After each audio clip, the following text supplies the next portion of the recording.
Begleite uns zu und an ungewöhnliche und geheimnisvolle Orte mit Geschichte und Geschichten. Orte, die die Fantasie anregen, Lost Places oder Orte, die einfach nur schön sind.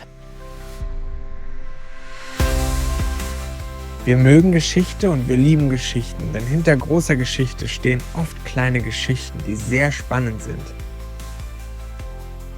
Auf unserem Kanal versuchen wir beides zu verbinden und in Bildern und Videos einzufangen, wenn wir reisen oder auf Wanderungen zu besonderen Orten unterwegs sind.